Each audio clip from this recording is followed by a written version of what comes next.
to have a seat, please.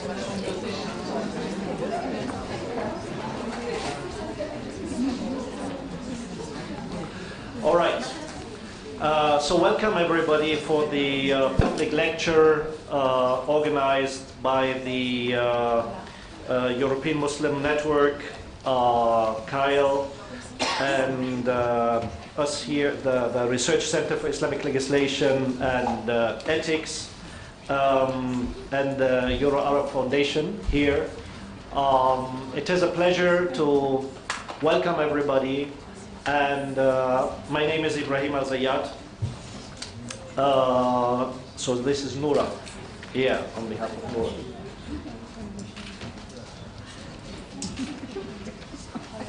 Okay, Noura is the Critical Muslim Studies as the third organizer.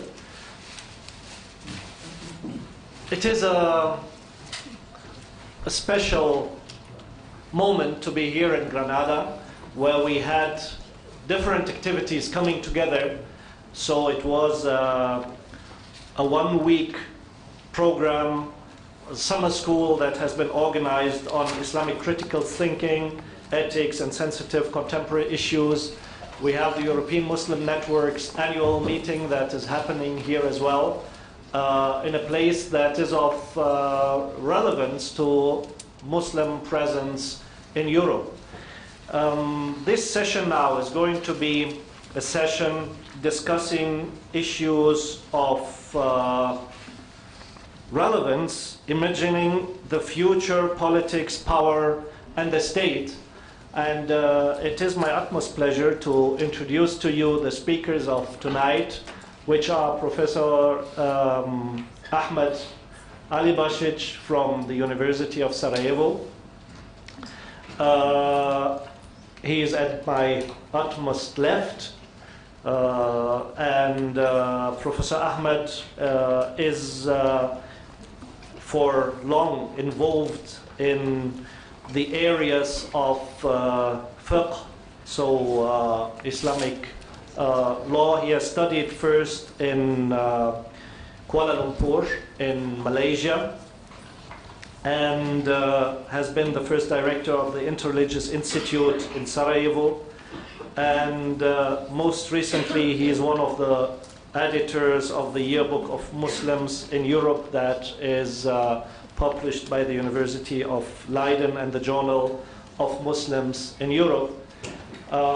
Then next to him, I'm happy to introduce to you Professor Tariq Ramadan from the University of Oxford. He is Professor of Contemporary Islamic Studies there, and also teaches at the Oxford Faculty of Theology.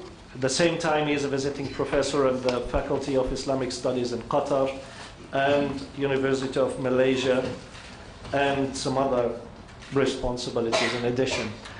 On my right, I am happy to introduce to you, and he is key speaker for the night, Dr. Salman Sayyid, was a professor at Leeds University. He's the author of the well-known book on fundamental fear, and he has written extensively on questions of Muslims, Islamophobia, and politics.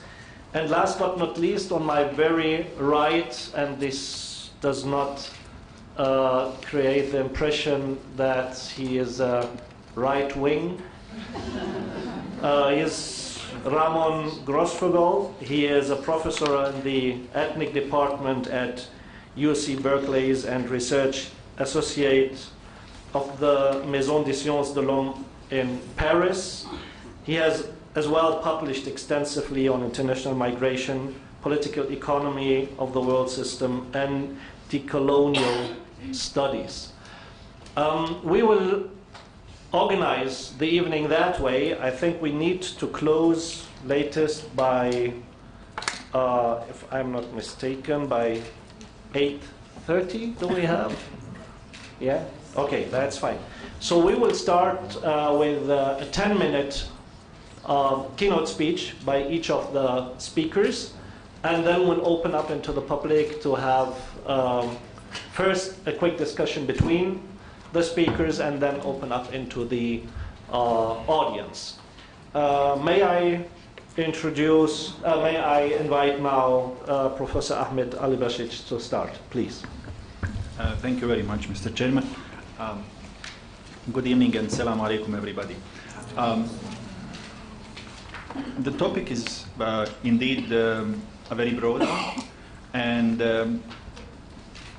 the way I understood it, I decided to say a few things, introductory remarks about the Muslim or Muslim approaches to the issues, of power, state, and politics in the 20th century.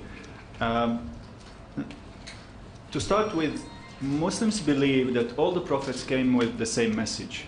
However, each prophet emphasized an aspect of that message that was the most relevant for his people, his group, his time, whatever. So, Musa alayhi salam is basically what? Liberator or savior of his nation. Shu'aib is fighting corruption. Lot is talking to his people mostly about sexual morality, and so on and so forth. Now, in contemporary times, various reformists, groups of people and individual scholars have emphasized various aspects of Islam in order to respond to the challenges of their time. So, for instance, you have Jamaluddin Afghani making a platform out of Islam to fight colonialism. If you read Iqbal, he is fascinated by Moses, by Musa alayhi salam, because he has the same problem of colonialism. So he talks about Moses a lot in his poetry and his philosophy. And what is the most important here, throughout the 20th century, many Muslim reformists and groups, movements, made an ideology out of Islam, or ideologies out of Islam, because 20th century was a century of ideologies. We had, remember, fascism, Nazism, communism, and you had to respond to all of these. Now, the responses our thinkers in the 20th century came up with are often actually ideologies based on Islamic teachings or Islamic sources. So in relation to the issues of state power and politics, they spoke about the system. They spoke about structures, they spoke about government, meaning institutions. Now,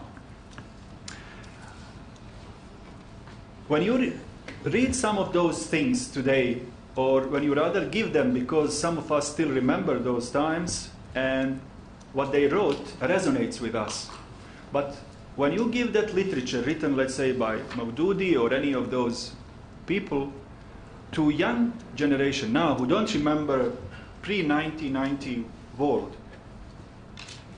they don't find it interesting, really, because they don't know what the issues these guys are addressing. It's like Asma wa Sifat, when they give it to you today, theology on this, you don't understand what's the problem in the first place. Forget about the solution, because we don't share the problem that ancient Greeks brought to our scholars in the first place. So there is a mismatch between the answers we are getting from this literature and the problems we have in today's world. What I see happening now is that a lot of people, because, okay, like it or not, this is the age of identities, okay, revival of all sorts of identities, cultural identities, national identities. And I see it in Eastern Europe.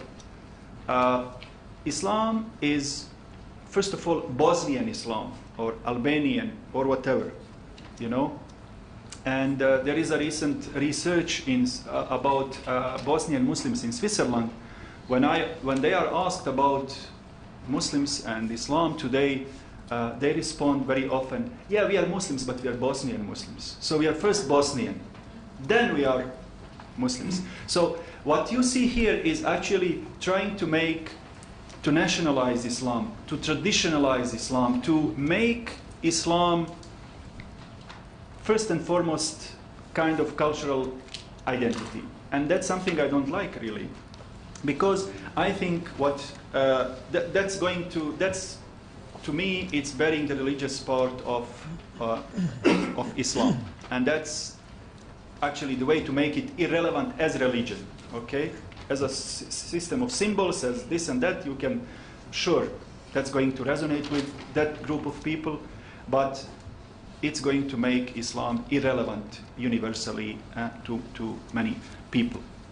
What I think the way to deal with these issues and the aspect of Islam that needs to be emphasized today is ethical aspect, because a lot of the problems we see in today's world, you know, are ethical in their nature. Even when we talk about economic crisis, we all know it wasn't because of lack of analysis, lack of data that we had.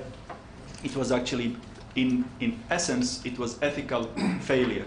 A lot of the wars, a lot of other things that we see are ethical in their essence. And I think what we need to emphasize, the aspect that needs to be emphasized these days is not the system, not the structures, it's actually ethical teachings of Islam. And with what is going on in the Muslim world as well, I think what is going to make Islam lose the ground in this period or win people and followers and sympathizers is ethics. Okay? Some other time it was scientific teachings, it was something else, but the way I see it at the moment, it's about how we relate ethical teachings of Islam to the issues of politics, state, and power. That's all I have to say for the time being. Thank you.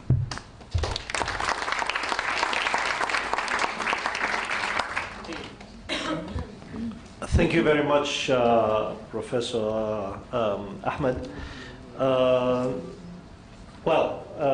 I think we should move on. You have even spared us some time. That's nice. 3 minutes. So. No, you know, I'm German. We don't look. If we want to act, then we act. So, Tarek, I can offer you to take from this 3 minutes 1 minute more, because I will distribute them between the three others. Please.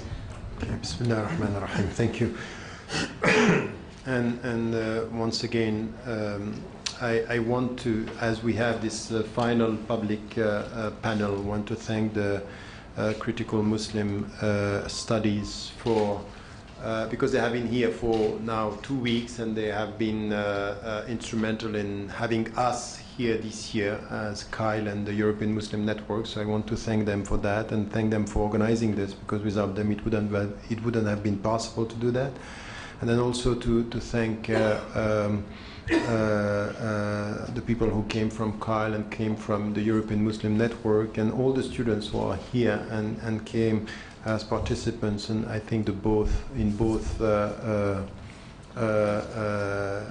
some for 2 weeks and others for 1 week. So I think that is the final stage for us here, and I think it has been a very good attempt for us to start this summer school for the first time. Imagining the future politics, power and state. The title, as it was said, is broad, but I think that what I want to say is the way we are looking at the world today, and the way we are responding to some of the challenges. When it comes to question, for example, the Islamic reference and the way we are dealing with could be our way of dealing with the rule and the legal tradition, which is known as al-fiqh, and this is related to a very specific understanding of Sharia, for example, referring to this and dealing with the state and the organization of the state. Very often what is at stake in our discussion is how Muslims today are relating to the state power or the state. This is true if you look at what happened in the Muslim majority countries, and especially in the Middle East over the last 2 or 3 years. This is mainly this: just tell us about democracy, tell us about the values, and tell us about the way you deal with Sharia. Is it democracy that you are standing for? What do you want exactly?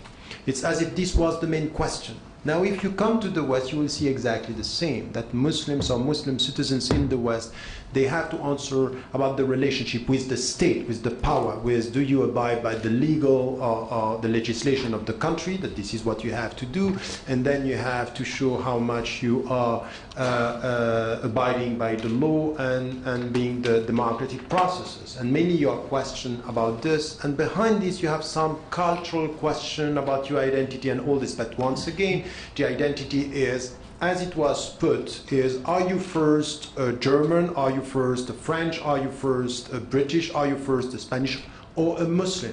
As if your identity is going to be constructed in the relationship you have with the nation based on the nation-state reference.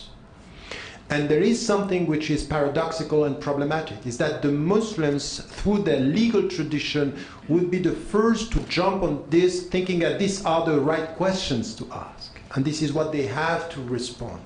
By saying, for example, the relationship to the state is just look at what happened, even through the Islamists or the secularists in the Muslim majority countries. And once again, not only in the Middle East, look at what is happening in Indonesia, in India, or in Malaysia. In the discussion that we have in Malaysia is how do you deal with the state? How is your understanding of the state power? And the same in Africa, the same in the West. And through our own tradition, there is something which is a paradox, but at the same time something which is a problem, is that because we have been dealing with the legal structure, with the legal tradition, we end up accepting the questions because it resonates with our own tradition. That mainly in the Islamic way of dealing with power and dealing with the legal tradition, we have two things. Tell us about the structure of the state and tell us about the legal tradition. And this, in fact, is in contradiction with a statement that is coming from the same people who are talking about the state and state power by saying, yes, but Islam is comprehensive. We have an ethics. We are dealing with everything. But at the end, we reduce our answer. You reduce our understanding to state, power, and the legal framework. And this is where, in the globalized world, and what we are facing, for example, in the West today, we need to get rid of that. We need to get rid of this very simplistic way of dealing with power and with the democratic system, because this is not where the challenges are.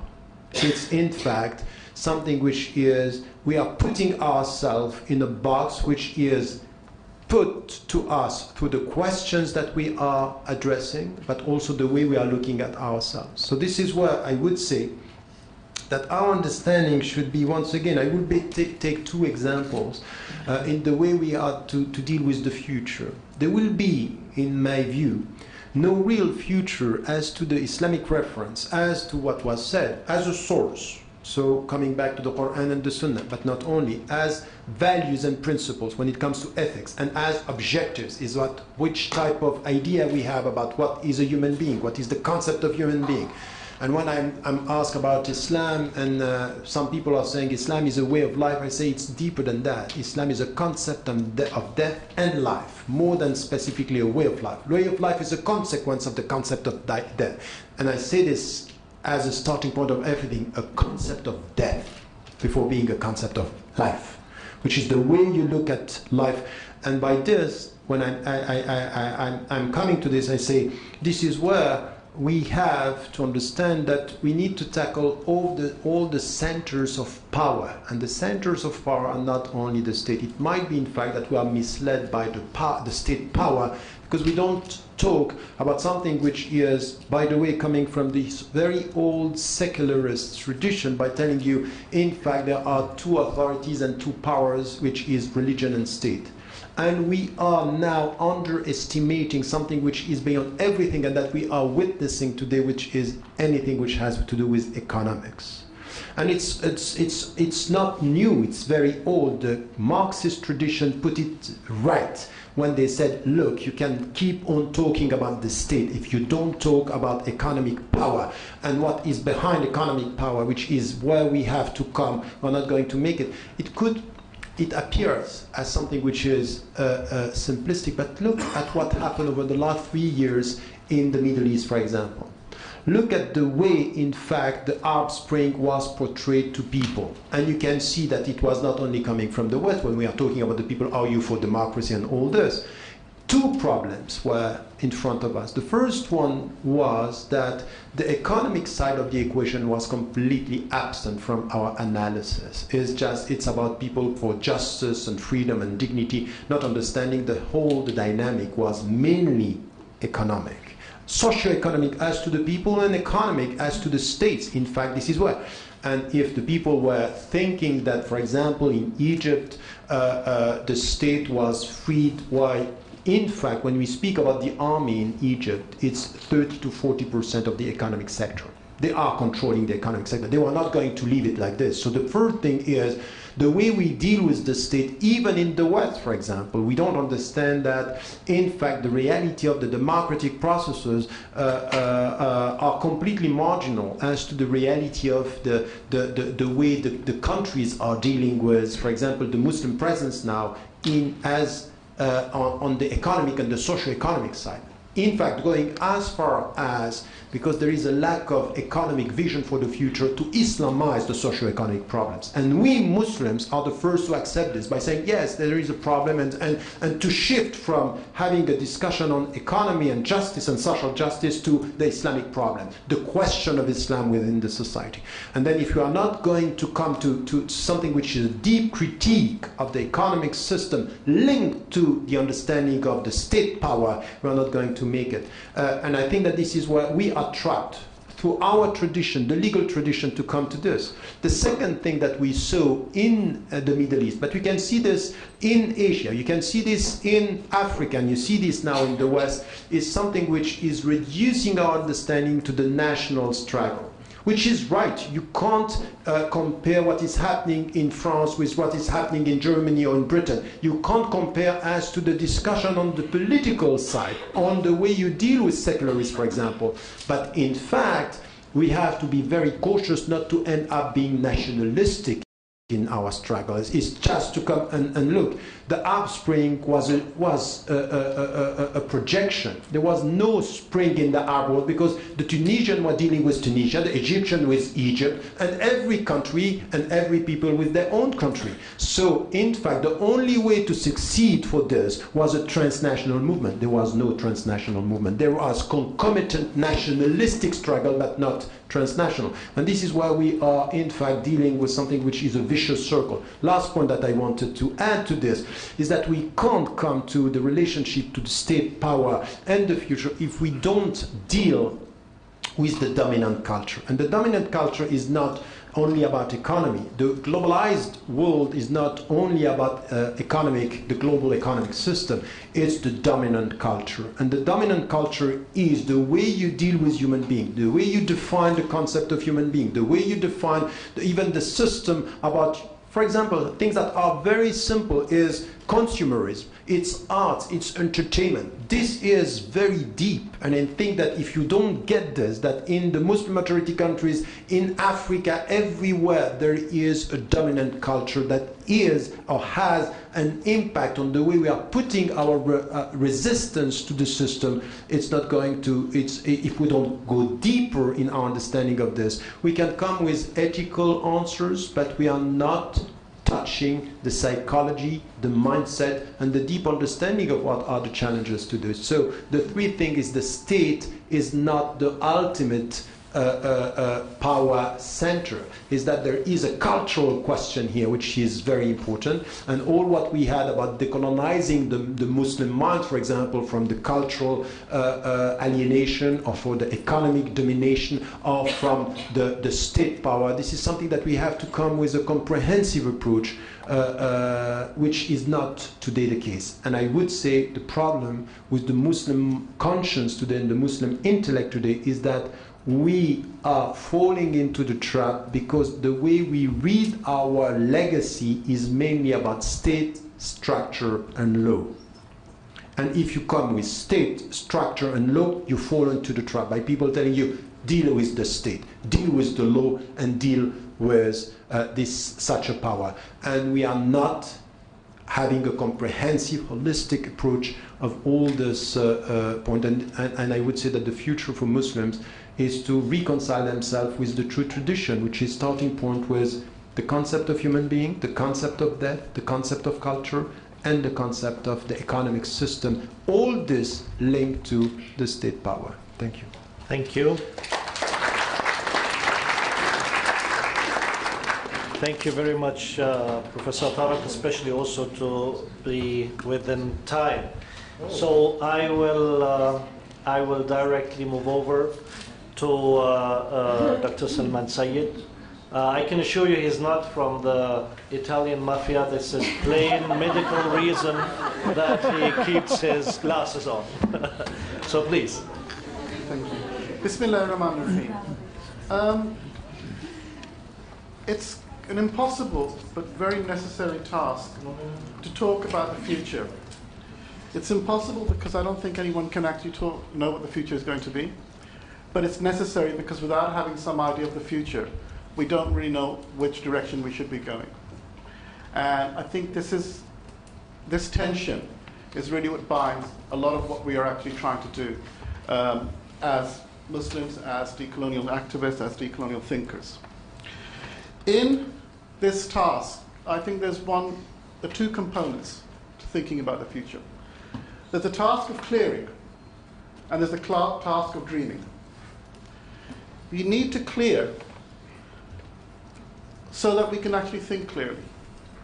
And we need to dream so that we know what we're clearing for.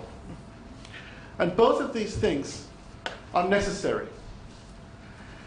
The difficulty I think we face is not the one that normally people often talk about Muslims. They say Muslims, they have no unity, or more importantly, what Muslims need to do is get back to the source. If we could all be good Muslims, there'd be no problems. And the trouble is that we can't all be good Muslims. The problem is that we can't actually agree what a good Muslim would be in actual practice. We can all agree that there's certain things that Islam says, so for example, or Islam represents. We can all agree that we are against cruelty, we're against injustice. But we can't agree what actually in a concrete situation may be unjust, what in a concrete situation may be cruel. So therefore, a lot of our arguments, a lot of the effort that we make, which is normative, which is basically telling people, this is what Islam means, this is what the Quran means, it's both necessary but almost insufficient. Because the level of discussion, the level of debate, the level of tension is not located at the descriptive differences. This is a second order problem. As Muslims, you generally start off with a certain kind of commitment to understanding that Islam means good. Islam exceeds any matrix of logarithms, of what it may be, any list of prohibitions, any list of what is halal and what is haram. If you say, oh, even if you could document all of these, you would never say that is Islam. Islam is always something more. And it is that something more which is both impossible to capture and therefore impossible to implement, but it is necessary to guide us. Now, having said that, it seems to me there are a couple of things that we need to think about. One is the view that what we have in the tradition that we're working with, in the inheritance that we're dealing with, is a kind of a primacy of the ethical. If the ethics are correct, things will get themselves solved. Whereas, again, I'm kind of skeptical of this, not because I want an ethical society, but I don't know any political project, any state, which actually describes itself as unethical. Everyone thinks they're good. And the trouble is that even all the Muslims think that they're good, and even if we disagree with them, they won't believe us. So, for example, pointing to the verses of the Quran to Saddam Hussein, I do not think would have made much difference to the real cruelty of the Ba'athist regime. And that is a real challenge. One of us, there is a sense in which we think if we can point to the right rulings and we can make those rulings completely clear, this will solve all problems. What we don't understand is the ingenuity of humans and the ingenuity of Muslims, that nearly everything they want can be justified in one way or the other. That doesn't really help us dealing with that problem. And I think Tariq is quite right to talk about the limits of that kind of legalistic approach. So what does that leave us with if we can't use that as a major resource to imagine the future? Well, I think there is a sense in which what is lacking is our inability, and there are reasons for this, nothing to do with our personality, our culture, to think deeply about the political. Because I would like to suggest to you that our problems are not fundamentally cultural or moral, but they are political. And by the political, I mean something more than just politics that we understand as what happens in parliament, what happens in government, what happens in state. And I also include what Tariq talks about, the economy, as being part of the political. Because the political, for me, is the process by which you establish order. And how you establish order, how you make rules, how you establish structures, is the most important task that any society faces. And it's a task which is perpetual. We all like to think there's a moment of foundation. There's a moment when we say we've established this particular way of thinking or particular order and things will be fine. It's rarely the case. To do this political task, it seems to me, requires a recognition that what we are trying to do, what we are trying to say, cannot be simply an attempt to fill out with our activities with an Islamic content.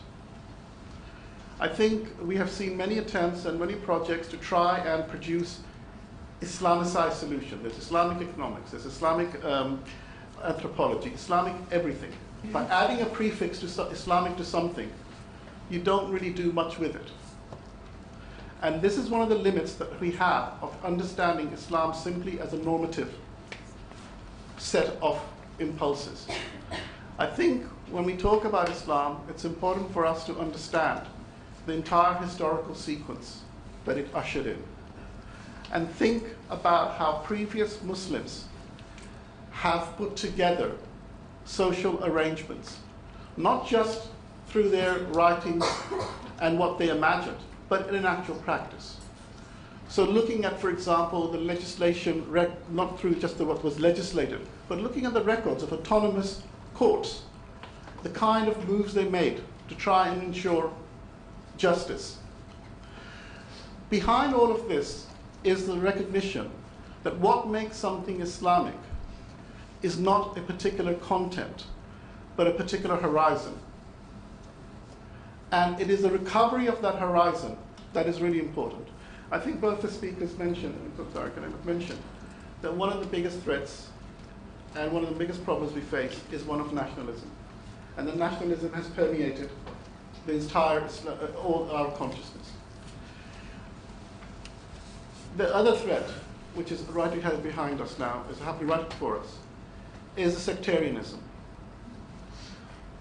In a sense, what we are seeing in Syria and in Iraq is not just, it is terrible. It is terrible not just because of the horrors that it's inflicting, but it is terrible for what it is actually trying to do to the possibility of any future we have. So for me, what I would like to suggest to you is perhaps 3 things that we would like to see as our future. One of them, I would say to you that we have a commitment to a future. It must be post-Musbi. That means to say we have to understand Islam beyond just its sectarian divisions. Understand those divisions as simply crystallizations of particular interpretations and nothing more than that. That doesn't mean they're not valid, it doesn't mean they don't have scholarship, but we have to understand Islam is beyond that.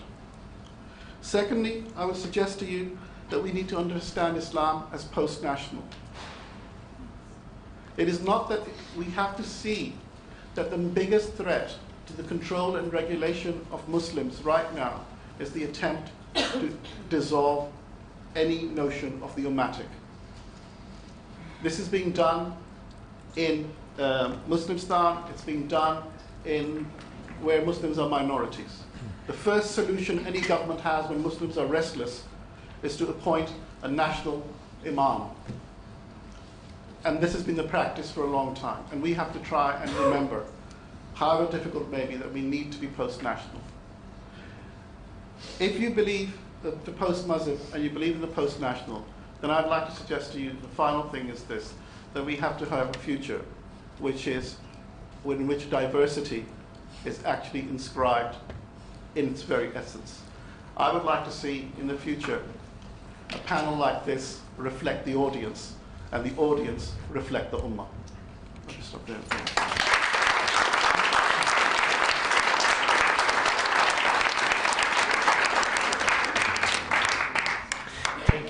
Thank you very much, Dr. Salman, for these words. Anyhow, I agree with regard to the post-national, but we are not in the future yet, so I still can joke a bit about my Germanness. And having now the next speaker, Professor Roman, and I'm sure that his real name is Großvogel. It's a German name, but it was a Legasthenic French state officer who was not able to transcribe the name right. So I invite him to the floor, please. Thank you. Salam alaikum.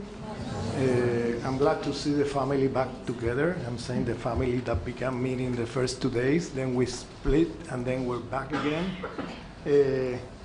I would like to thank all the effort put by everybody, both the Kyle, the European Muslim Network, Critical Muslim Studies, to make possible these events and this encounter. I would like to basically point at a few things. I would like to first call attention to several things that we need to be careful today if we're going to think about the future. The first one is the question of epistemic authority, epistemic privilege, or epistemic legitimation. Okay? So far, knowledge production is being legitimate and considered kind of the main institution of that, of knowledge production in the world today is the westernized university. I call it westernized, I didn't say Western, because after 500 years of European colonial expansion, you see a global structure of power that I call the westernized university that is all over the world. Doesn't matter where you go. You will find the same authors.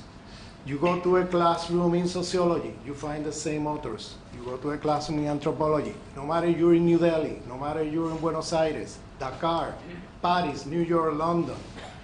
The Western University is a very important institution of power in the world today because it becomes the the institution that is in charge of producing the westernized elites of the world.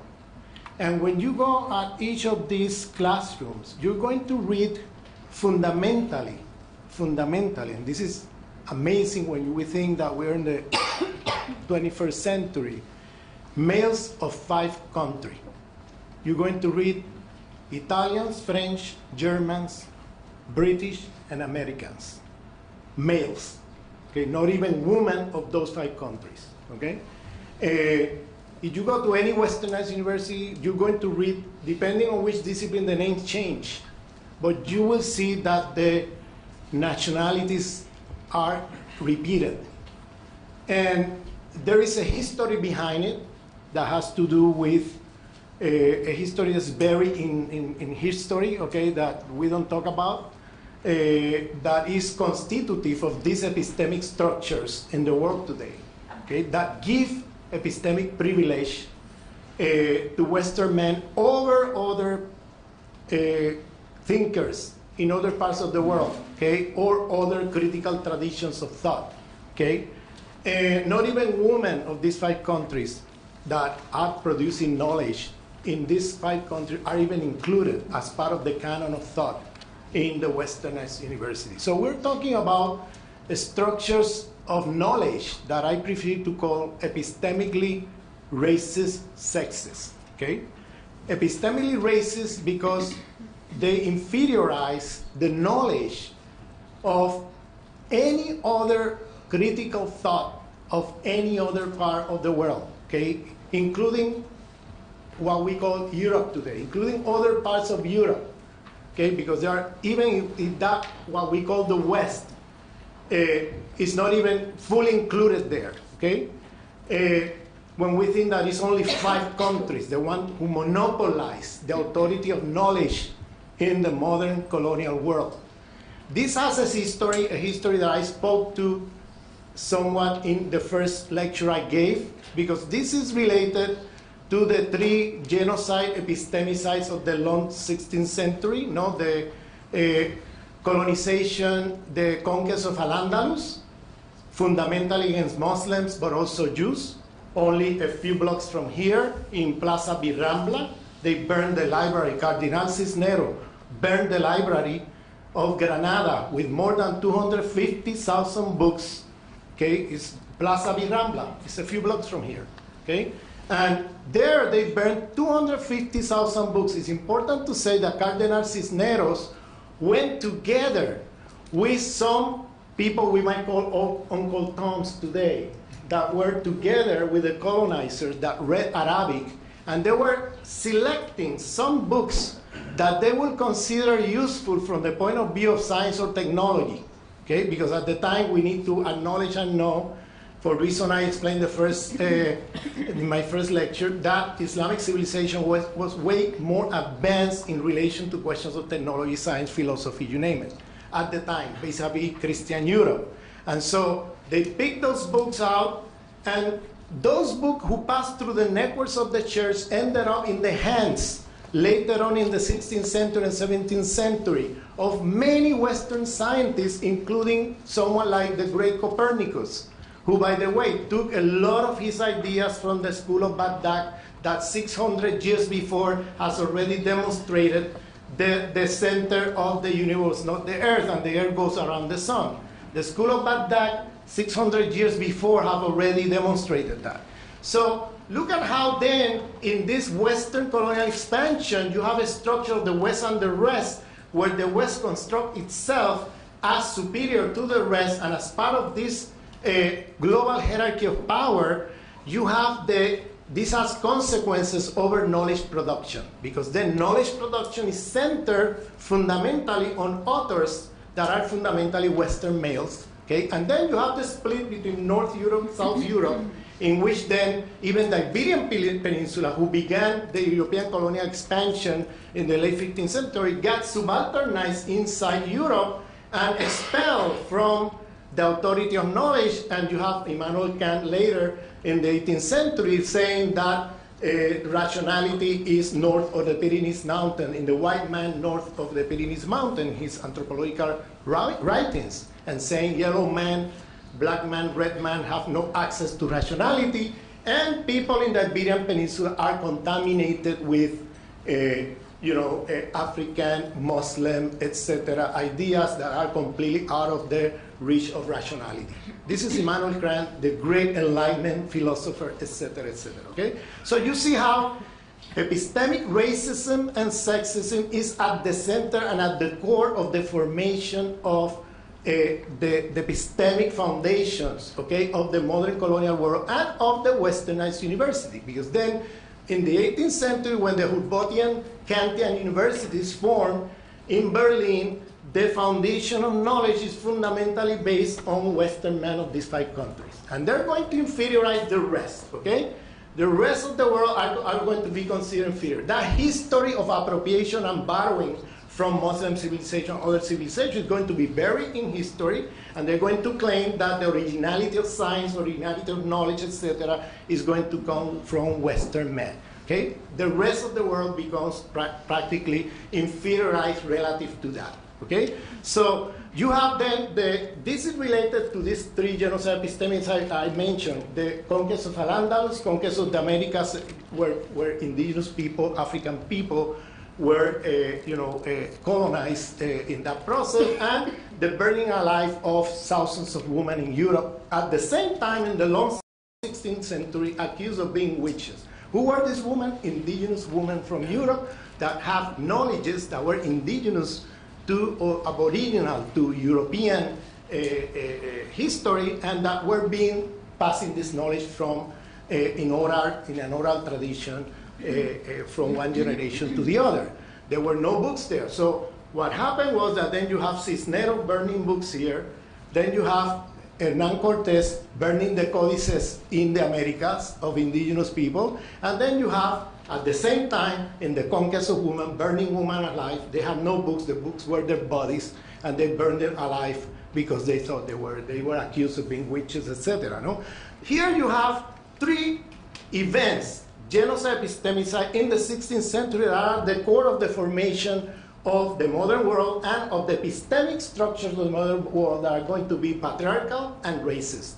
And here is when, by the time Descartes says, I think, therefore I am, this I, that becomes an idolatric I, because he's going to claim that this is an I view in his philosophy, so he's going to secularize the attributes of the Christian God and make it this I, the new God on earth that is going to have the authority of knowledge. And this I is it cannot be by the mid-17th century in the common sense of the time. And remember, he was philosophizing from Amsterdam. It could not be a Jew, it could not be a Muslim after the conquest of Al-Andalus, it could not be an African, it could not be an indigenous people after the conquest of the Americas, it could not be a woman after the burning alive of women in the 16th century. Who was left? It was Western men. And then with the split North-South Europe, you have that authority of knowledge going north and staying in the hands of practically 5 countries. I don't have the time to develop this history, but just to say that now we are in a situation where this structure of knowledge, in which European men of the right and the left has had the authority to say what is good for you, have gone into deep terminal crisis. Now, today, you have a situation in which they cannot have responses to the problems that humanity faces today. The first line of Aimé Césaire, Discourse on Colonialism, remember that famous text of Aimé Césaire, the teacher of Frantz Fanon? First line says, a civilization that cannot give responses to the problems it creates is a decadent civilization. Okay? A civilization that cannot give responses to the problem it creates is a decadent civilization. What that means is very simple. From the left and from the right, Eurocentric thinking is in terminal crisis. They cannot give answers to the problems they have created. And therefore, we have now a window of opportunity, because today you have the re-emergence, the eruption of epistemic diversity all over the world coming back, okay, those knowledge that were said to be inferior, traditional, that were not useful, that were not scientific, etc., dismissed over centuries of European colonial expansion and Western modern colonial projects, are now coming back with a force to give answers to the problem that humanity faces today and that Eurocentric paradigms of the left and the right are unable to answer. The best example I can give you is the Summit of Copenhagen, where they tried to come up with solutions. They were in a dead end. And where was the solutions coming from? 6 months later, when the president of Bolivia, an indigenous president, Evo Morales, called the Summit of Cochabamba and called indigenous people from all over the world to discuss the ecological crisis of the world and come up with solutions about it. This is just an example to say that Muslims today are in a situation of window of opportunity if there is a process of decolonization, not only towards the external structure of the West, but also internally within the Muslim tradition itself, to look critically at those structures that have been swallowed as some kind of authentic Islam from colonial history, and have a critical eye to that to move forward, going back to the sources, but at the same time with a critical view, thinking in terms of the effects of the Western modernity inside those structures of knowledge. So this is, my call is, this is a moment of opportunity, and this is a moment to move into a pluriversal world where every word, we have a situation where many words could be possible. Okay? Thank you.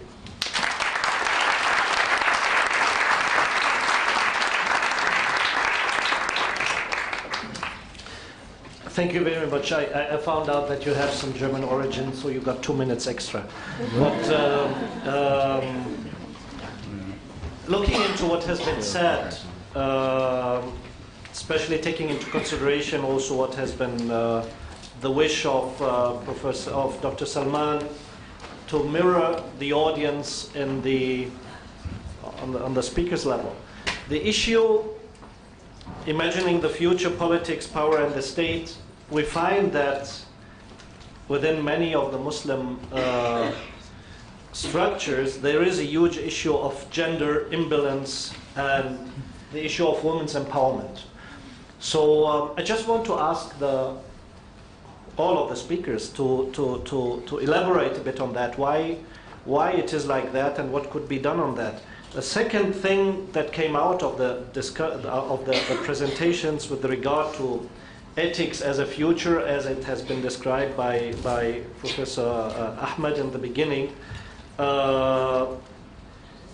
saying at the same time, Dr. Salman, that nobody would describe himself as unethical. Well, the Western colonial project starts from Il Principe, from Machiavelli, that in the end defines power as something with no relation to ethics. And when we look into today's challenges in front of us, then I don't know whether it is a plural, how did you call it, the last word, the pluralist? Pluriversal. A pluriversal world that we are facing, but mainly that the Chinese are going to eat us all. Some questions that I want to open discussion with and open up into the audience. You can identify who you want to ask specifically, and I will open up the floor to you now. Okay, I think I've shocked you. All the speakers have been that easy that...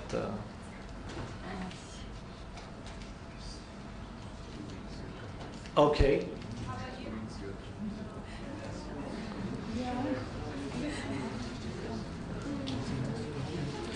You'd like to have the first... Okay, please. Hello? Okay. I really liked your ideas about how the future could look like. And I would like, I was wondering if you could emphasize a little bit more about what you mean with post-nationalism in relation to Islam.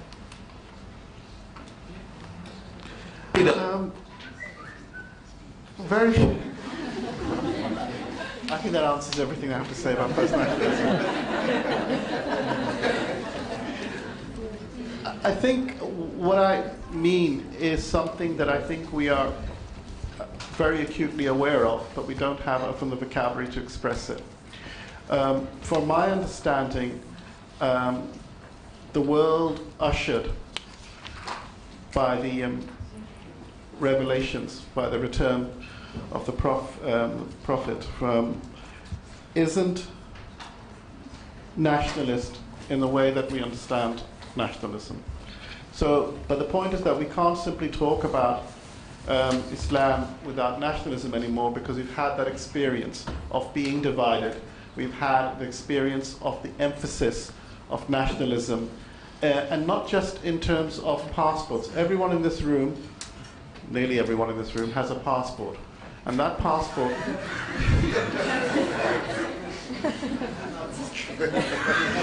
The Palestinians have this. They're Puerto Ricans. Yeah, they've got a passport, okay. But that's the problem. And the passport that you have, regardless of anything else, emphasizes and privileges natality over anything else. Now, we know, as part of robust records, that it was the Muslims before the modern world were the most mobile population. We had no serfdom. We had the capacity to move from one place to the other. And that capacity wasn't just simply physical, but it was also mental. And I think the difficulty about nationalism, and I think this is where it's important to recognize it is not just the invention of the particular nation state, but it is also a forgetting that behind the nation state lies great violence. And therefore the attempt to create a national subject has always meant almost been genocidal. Sometimes we remember the genocide, and other times it's been so successful we don't. And I think this is really important. So what I mean by the post-national is really an attempt to understand that what we are seeing is a weakening of the nation state. And this has consequences for the way that people live their lives, because no longer do you live in national economies that you can actually regulate or have emphasis upon. So you need to have a post-national imagination, a post-national emphasis, if you are going to cope with this world. So for me, the post-national is really to understand that the theater of ourselves, where our biographies meet with history, cannot be contained in any particular nation state.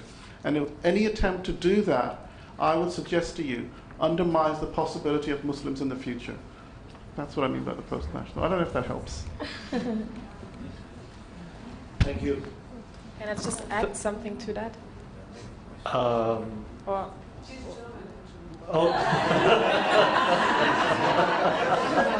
Now you know why I want the post-national. Now you understand why the concept didn't work. No, so I'm sorry now. I'm forced now. The post-national begins here. So I'm sorry. You have to give the floor to the back. Maybe in the second round we really have a chance. I'd like to thank you very much for this interesting. Can you hear me?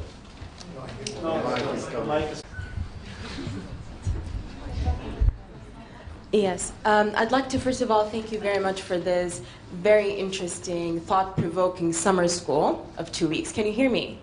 Yeah, okay. My question, or rather a comment, is about intellectual scholars, or even shuyukhs that view themselves as scholars, who advocate reform or decolonializing the mind, but unfortunately we see that it's very different between theory and practice, that they, unfortunately, some of them fail to practice what they preach in terms of the social or cultural cliches when it comes to sexism, or when it comes to gender equality, or even dealing with a human being according to their gender, not according to them as being human, not gender. And I just wanted to listen about your comment, because to make myself anyone. To make myself clear is that this thing actually happened to me personally in this environment. So it's kind of confusing to see that many of us are trying to decolonize the mind, to restudy or critically Islamic tradition, socially and culturally. But then at the same time, when it comes to the practice, it's kind of blurry. It's different, especially when it comes to gender, this topic specifically. Thank you. Would like to take the floor.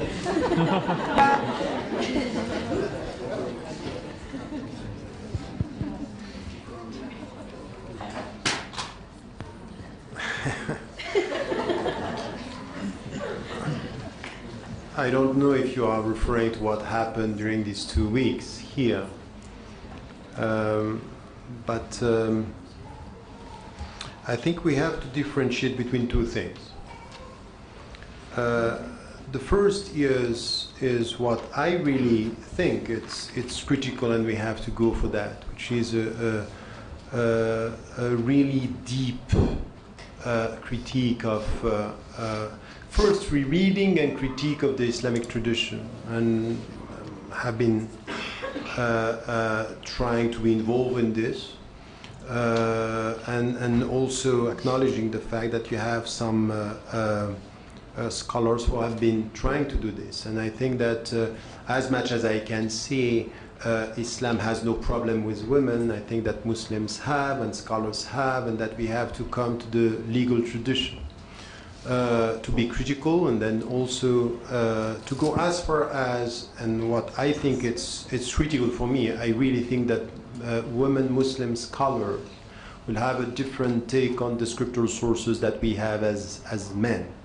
And I think that this is what we have to push, and this is where I would like to have women Muslim scholars in all the fields, not only when it comes to gender, and because I think that sometimes it's at the periphery of the question that you are addressing in the right way. The question itself is not only by being focused on gender, sexism, and this, and only this. It's more comprehensive than that.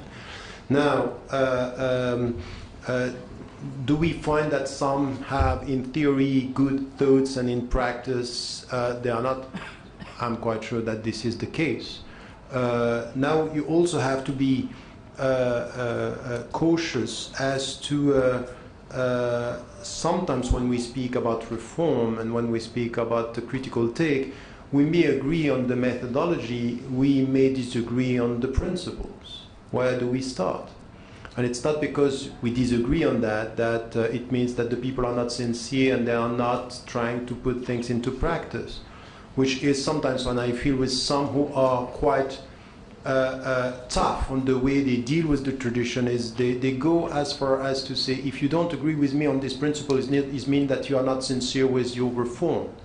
I think you can't do as dogmatic as that.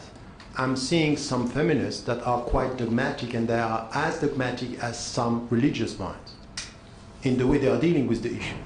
So I think that this is why we all have to go through something which is intellectual humility, in the way they are talking about, okay, we agree that we need reform, we need to rethink our tradition, we need to rethink our cultural window through which we read the sources. And I have been doing this with all the scholars. You know, I'm a great admirer of Abu Hamid al-Ghazali in many things.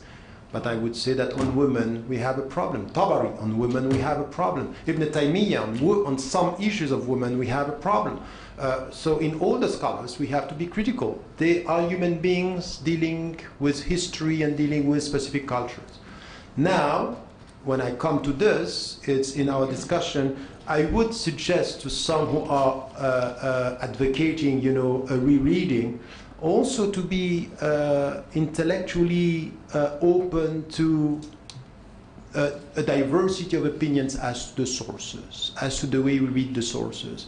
And I think that if the starting point is, as long as you deal with the text in such a way, for example, you acknowledge that for example, that there are some limitations, or that there are some texts that are clear-cut. If the starting point of this discussion is you're not sincere if you not go as far as I am going, I think there is no dialogue. So I would say I would say on this we have to be cautious, because what I heard here with some people who were in the first week and the way they were addressing the question is, I'm sorry to say, I'm ready for any critical discussion with one thing.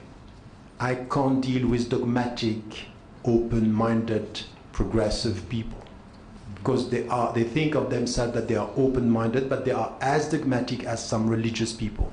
And I think that this is the problem that I have with some. I'm not going to accept anyone who's saying, oh, you are a sexist because I don't start with the same principle. I would say that this dogmatism is problematic, and I have too much of that in my life. So I would say I would discuss with any... Maybe I was not very clear. I wasn't talking about this debate. This debate is ongoing, and every party has the right to engage in it intellectually and going back to the sources.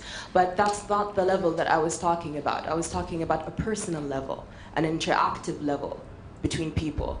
I'm not talking about an engagement in the intellect in Islamic tradition, or even not so ever the legal tradition, because we are familiar with the discourses and with the debates that started hundreds of years ago and would continue. I'm sure of that. But I'm talking about the personal encounters, the personal. So can you exemplify? What do you mean? I mean that when we talk about Islam as a religion that has certain clear-cut values and ethics and so on, that deals with people on the basis of their humanity, and that I do believe that Islam is a religion of equality. We could disagree of, traditionally and in the legal tradition what that limits or the definition of it, but generally it is. Now, when I'm talking about the cultural, or refer to the cultural social norms and beliefs, I'm talking about that when it comes to the interactions. So let's say if certain societies are known to be patriarchal, are known to be that they view male better than female, and it's manifested even in the daily practices. I'm not talking about the laws and the legal traditions and so on. Even in practice, in the personal encounters. That, unfortunately, although we know that they exist, we are trying as intellectuals and scholars to overcome it and challenge it, going back to the sources as you presented, as you said. But at the same time, in practice, in real life, we still see it. This is my comment.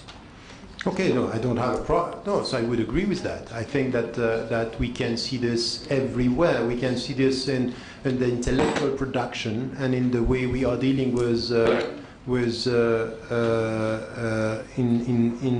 our daily life. And I would say that it's even deeper than that. It's even deeper than that with some scholars in the way they think that we can read the scriptural sources coming from an Arab background or the Arabic language, and the way they deal with other cultures, they deal with other societies, it's not only patriarchal. There is something which is deeply racist in the way they deal with this. I completely agree with that. And this is why we have to challenge that. But the way we challenge that, it's to go, yes, by being critical of the translation in our daily life of these. And then to come to the theoretical framework. So I would say that what you are saying means for me that the answer to this is a simultaneous endeavor, which is to be critical in theory as to the framework, and at the same time to be able to challenge the way we are dealing with in a daily life with the cultures, with the way we deal with women, and everything which has to do with the discourse that is coming in our daily life, the translation of this in the discourse. So I would agree with that. I think that this is a fair point. Okay, just a comment, please. Just wanted to say that, I agree with your last point and your clarification. I just wanted to say, to bring more of a discussion about what it means, in a sense, to look at the tradition, but at the same time bring a decolonial edge to it. That is, this could be a good example. That is, I see there are different trends within what is called Islamic feminism. You have, on the one hand, certain trends that are basically trying to make convince the West that Islam is okay. Okay, so here in that process, what you have is a process in which the questions raised are the questions of the West and or this Eurocentric tradition have been calling racist, sexist, and not the question of the Islamic tradition. In that sense, I see certain trends of Islamic feminism falling into the traps there of what I would call a kind of colonial response. Another trend that some of them use Islamic feminism, others reject the term, okay, will put in question this and say we need to come up with our own framework, which means instead of making equality an absolutist kind of value, okay, and then trying to impose that, okay, on a Muslim perspective or a Quranic-centered perspective, and trying to then dig into the Quran to find concept of equality to then justify themselves in the eyes of the West that we are okay, okay? They are trying to dig into a Quranic perspective and asking the questions that are related to the tradition instead of the questions imported to the tradition, okay? So one of the things that they're working with is concepts like, instead of privileging equality, privileging justice. And then looking at equality from the point of view of justice, that is subordinating the discussion of equality or inequality in relation to justice. What does that mean? That means that you could have situations that are equal and are unjust. And you can have situations that are unequal and are just. You see? And therefore you have combinations there that do not fit the model, the Western-centric model of making of equality something absolutist and taking to the side the question of justice, which is at the center of a Quranic reading, okay, of this question. And therefore, instead of privileging equality and making of it some kind of absolutist value, it's putting justice at the center and then coming up with models that will see if justice is achieved or not, and there might be models that are dealing with unequal issues that produce justice, or models that produce equal issues that produce injustice, and vice versa. Models that produce equal issues that produce justice, models that produce unequal, that are unequal but produce injustice, etc. So there is a combinatory there, you know, that we need to pay attention to, because it's very easy to fall into the traps of taking, you know, the value of equality of the French Revolution, making absolute, and then forget principles such as justice, okay, that are central to the question, you see, and in doing that, fall into the traps of calling for equality that end up being unjust, okay? And there are many examples we can give of that. I don't have the time, so I'll stop here. Okay, thank you. Okay, we have now a number of speakers. Okay, but we start on this side. Yeah, no, we have one in the back and this. I will take three now, and then we will answer. Please. Yes, thank you. I think that it has become quite clear that relying only on dominant models of knowledge and epistemology and so on is a decadent posture.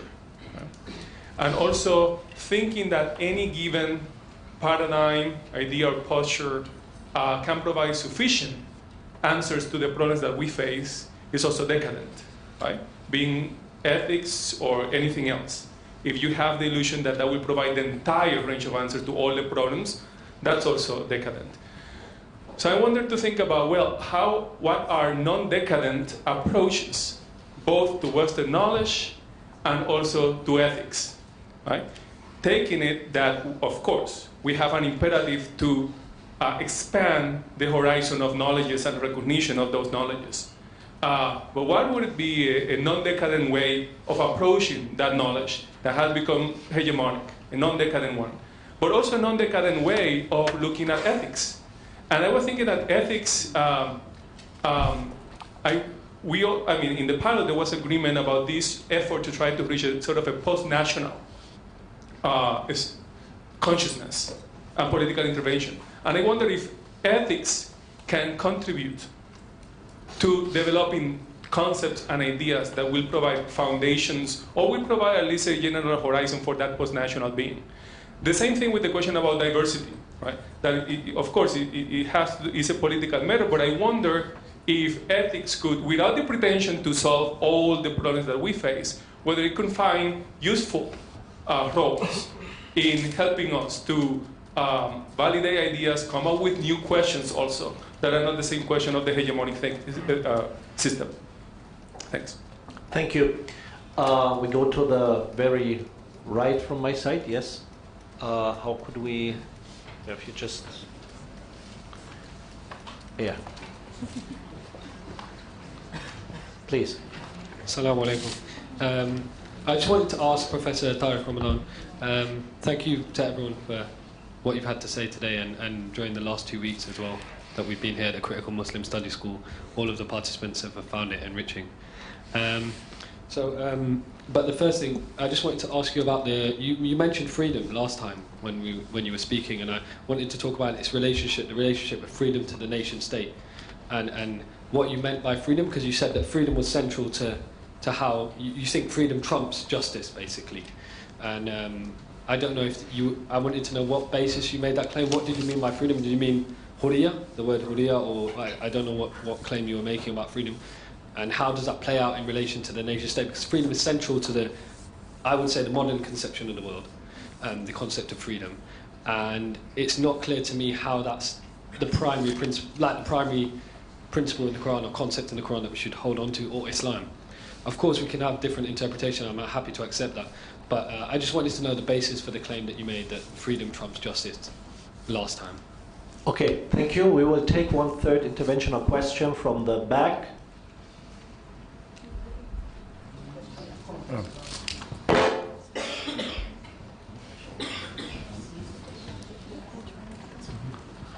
All right.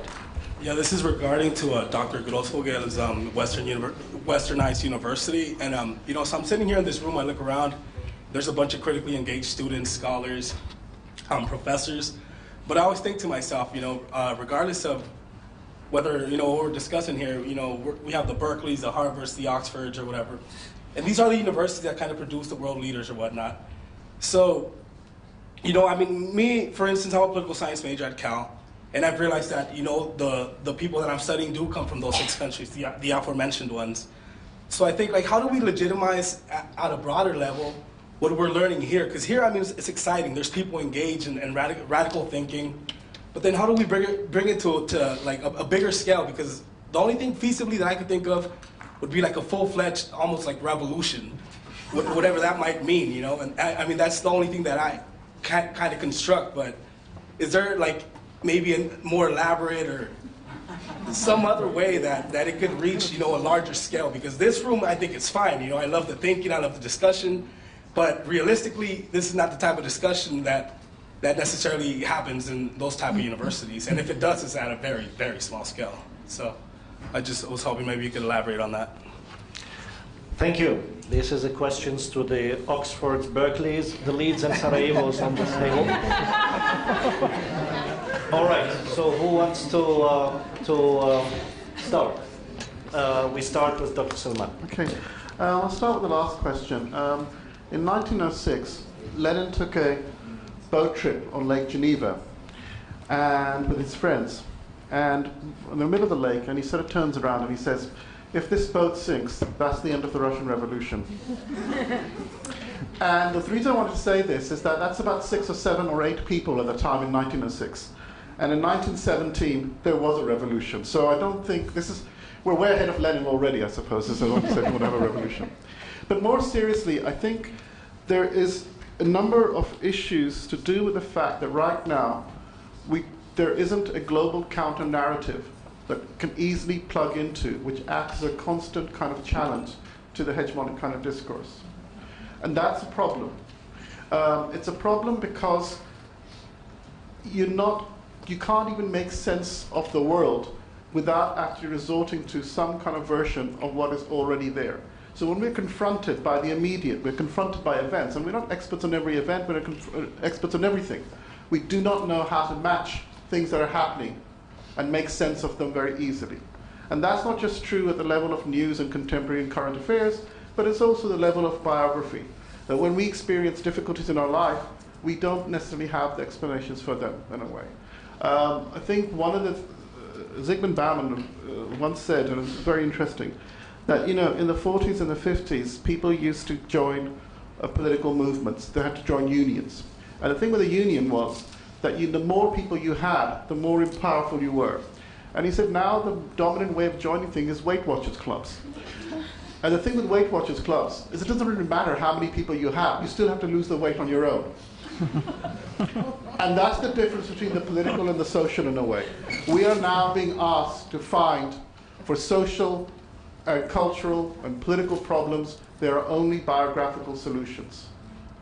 And this, I think, is really problematic. And as long as we're being taught to look for biographical solutions, most of us will fail. One of us or two of us might become billionaires. So that's the wager, but I think it's a two wager. And I think that kind of links up to the point about decadence. The trouble is this: I always wanted to be decadent. I just thought it was more cooler than anything else.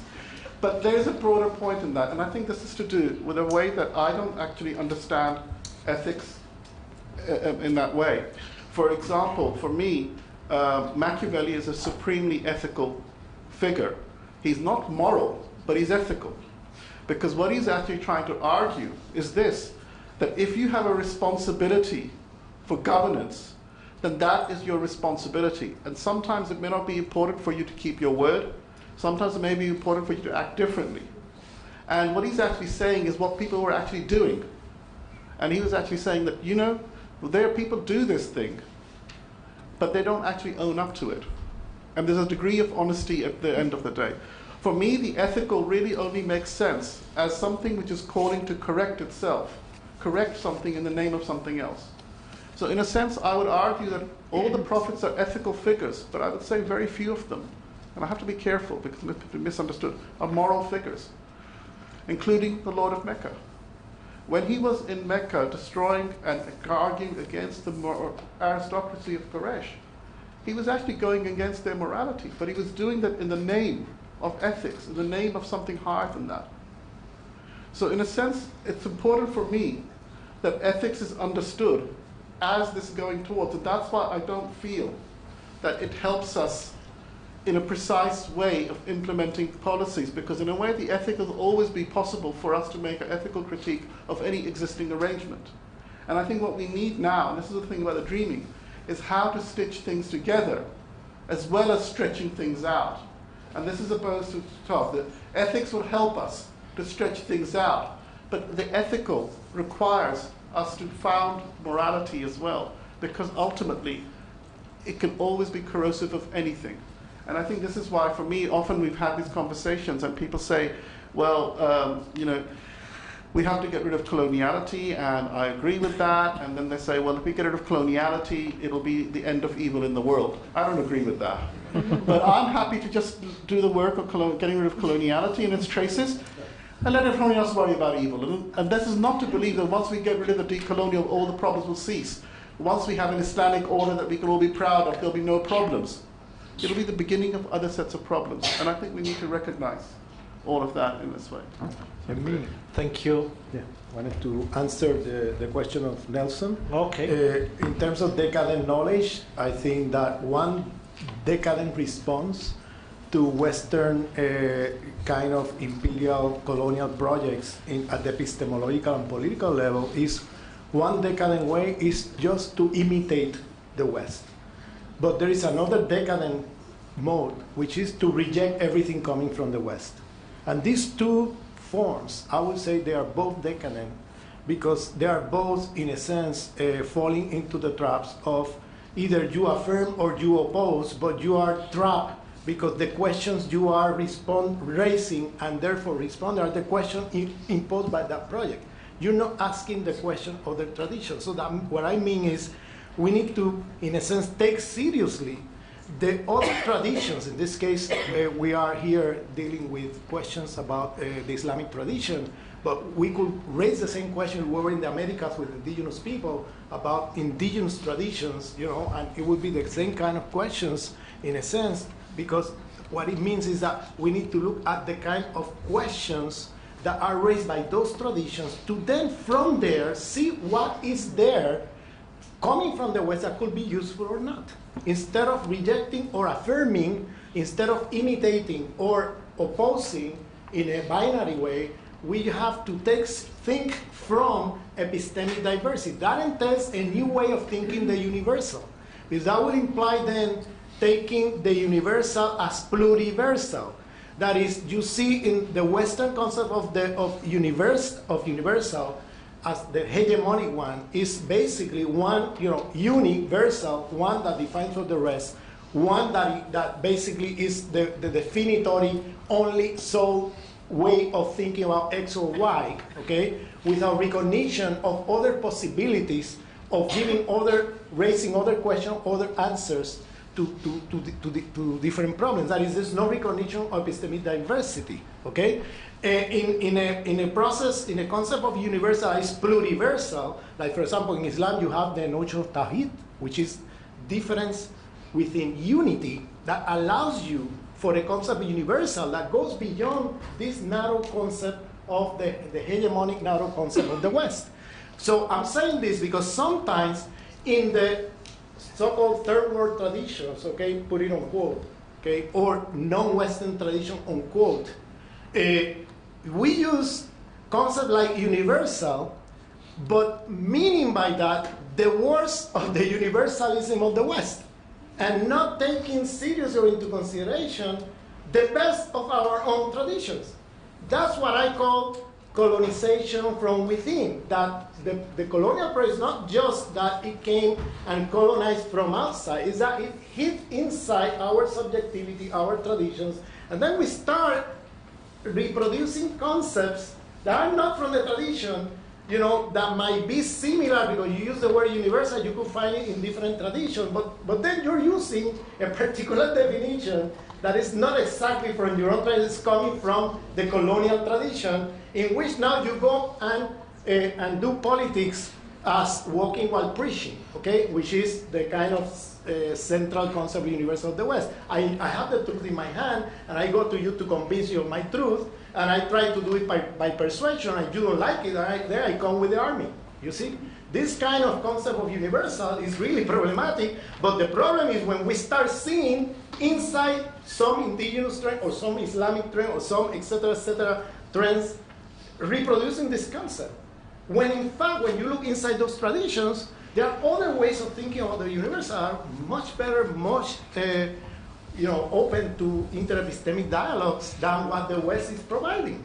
So this is what I say when what I call attention about decolonizing. It's not just decolonizing the West over there, but decolonizing ourselves and paying attention to this kind of borrowings that sometimes we don't know that we're being colonized ourselves without even thinking about it. Thank you. Maybe some few words with regard to the question from the back and the level of discussion in the Berkeleys. Actual debate on a wider scale. So, if I understood it, well, I think this is a question to be answered by the table, not just by the Berkeley or something. No. But this is just your part. No, just your part. Okay, my part is that I come from a department, ethnic studies department, that was formed through a strike in 1969 of blacks, Latinos, Asian Americans, and indigenous Americans in the United States. That struggle in '69 created what is called the Ethnic Studies Department at UC Berkeley. We are there, that's why I'm able to talk this way. It's not that one day white America woke up at the bed and say, oh, there is epistemic diversity in the world. No, we struggle for this space, okay? We gain the space, we struggle, okay? So I just want to clarify this. That's why I'm able to talk this way, thanks to the people who went to the streets and did this struggle that lasted 8 months, that was highly repressed. Ronald Reagan was the president of California at the time. White students were protesting over 10 years against the war for freedom of speech, and they were hardly beat up by the police. This strike was highly violent because people of color doing the strike, and Ronald Reagan did not mobilize the police campus or the Berkeley campus. The National Guard of California was put there to repress the strike over 8 months. We finally gained the structures of knowledge. 30 years later, there was a need of another strike to be able to maintain the program. Because 30 years later, they were cutting off all the lines of professors, okay, over a period of 30 years. By the time we were almost with no professor, because professors that were retiring, leaving the department, or dying were not being replaced. So there was another strike thanks to Roberto Hernandez, who was the leader of that strike, and he's right here. Okay, we were able to gain. So we were able to get another 12 lines. I'm not saying you have to do this everywhere. Okay, don't take what I'm saying as a model. Okay. How was our situation there? That's our situation. I'm not saying follow this model, do this everywhere, because I think there are different contexts, different situations, etc., that you need to pay attention to. And there are other ways maybe of achieving the same in other parts of the world that you don't need to go into strike. You could do it another way. I'm just saying this, but what I'm trying to say is that, please, this kind of perspective I'm presenting here is out of a critical tradition, okay, that have a long history, okay, in the Americas in particular, but also in other parts of the world, and that is, let's say, I belong to UC Berkeley, but at the same time, the department that I represent belong also to struggles, okay, that are producing knowledge against the current of the Westernized university and the Eurocentric knowledge produced by colonial social sciences and colonial humanities. So you see, so we are constantly in struggle inside the campus. Please. I just want to say that don't take this as an ideal place. Thank you. Thank you. I think this was really great, highlighting the fact that we're not in an ivory tower, but coming from the ground and not in a discussion that is kept to these places. Okay, now Tariq, we had the question with regard to Hurriya that was formulated on this side. That was to you, and maybe any other additions, please. Yes. Let me start with your question, because I don't really agree with what Salman was saying about the fact that this differentiation between being ethical and morality, and even in the way you were reading Machiavelli. I think it's deeper than that, because what he's saying is not the people have to just to at least face the way they are practicing politics or they are involved in politics. There is something which is deeper than that. There is a sphere, there is a space where the ethical question is not an essential question. This is what mainly he's saying, is that when it comes to power, when it comes to dealing with the government, the fact that you are questioning the ethical dimension of your behavior, this is not where it should be. So it's deeper than that. It's not being ethical versus morality. Is there a space for the ethical question in politics? Well, I disagree with that. Really. I know.